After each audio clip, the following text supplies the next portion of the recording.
shall I go abroad? How will I pay school fees? How will I own my own home? How will I be healed? How shall these things be? That yes, it is easier to hear a prophetic word being passed.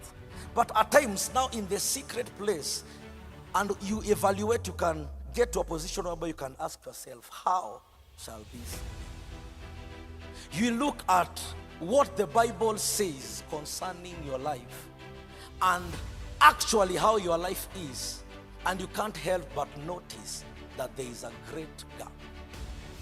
We know, number one, that this is Mary. Being a Jew, we understand that it was embedded in their culture to pass key information. And it will be correct for us to assume that indeed Mary knew that there was a prophetic word upon Israel, that there will be a Messiah. Because there are a lot of prophecies that talked about the coming Messiah.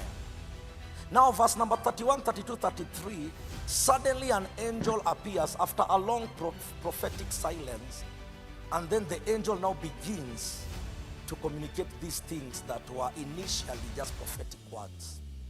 The possibility that's about to happen in our life. She said, I don't doubt you are an angel. I don't doubt that you are supernatural. In fact, I do not doubt that there is a prophetic word upon Israel. But considering what you are saying versus the possibilities and my tradition and my know-how, I cannot help it but ask this question: how shall this be? And indeed, if we are honest with ourselves, not only Mary, there is a time you'll be asking yourself, how shall these things be? That yes, it is easier to hear a prophetic word being passed. But at times now in the secret place, and you evaluate, you can get to a position where you can ask yourself, how shall this be? I also want to balance it a little bit and say this, because James says something profound. He says a double-minded person should not expect anything. Now, I'm not talking about what James was talking about there. Because in truth, I've come to realize that when you say that you have faith,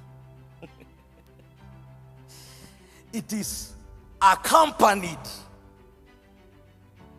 by fear. That faith is not absence of fear.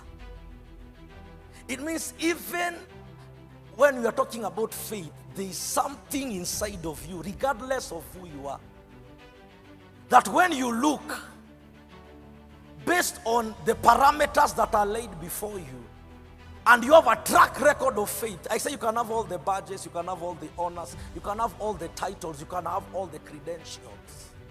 But there is a time, if you are truly working with the God of the Bible, there is a time you will sit down and analyze and say, how shall this